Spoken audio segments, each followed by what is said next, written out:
Tizimga qarshi chiqishdan qo'rqmagan Aleksey Navalniy 1976-yil 4-iyunda Moskva viloyatining Odintsovo tumanidagi Butin qishlog'ida harbiy xizmatchi oilasida tug'ilgan. Rossiya Xalqlar do'stligi universitetining yuridik fakultetini tamomlagan. Keyin Moliya akademiyasida o'qigan. 2000-yillarning boshidan siyosatda, avvaliga Yabloko partiyasida, lekin u yerdan haydalgan. O'ta qat'iy mustaqil pozitsiyasi uchun. Shundan so'ng o'z yo'lidan ketishni qaror qildi. Rospil loyihasini yaratdi, korrupsiyani fosh qildi. Keyinchalik korrupsiyaga qarshi kurash fondi, ya'ni FBK ga asos soldi. Har bir tizimning yuragiga zarba berardi. 2013-yil Moskva meri saylovi u deyarli 27% ovoz oldi. Hokimiyat uchun bu xavotir signali edi. 2014-yil unga qarshi Yves Rocher ish bo'yicha jinoiy ish qo'zg'atildi. Ammo qamoqqa olishning rasmiy sababi firibgarlik va xususiy kompaniya mablag'larini o'zlashtirish. Ammo ko'pchilik uchun bu aniq edi.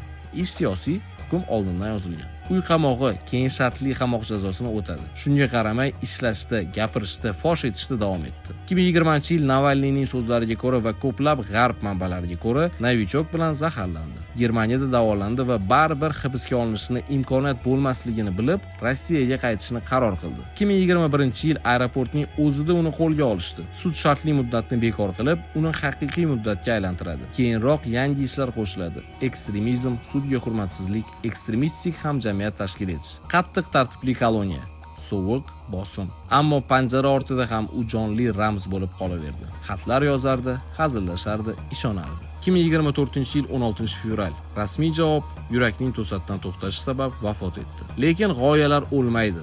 Navalniy iroda timsoliga aylandi. Bir ovoz bo'lsa ham butun tizimdan balandroq yangrashi mumkinligini ko'rsatdi. Bundan ham qiziqarli videolarni o'tkazib yubormaslik uchun boshqaruv.uz ga obuna bo'ling.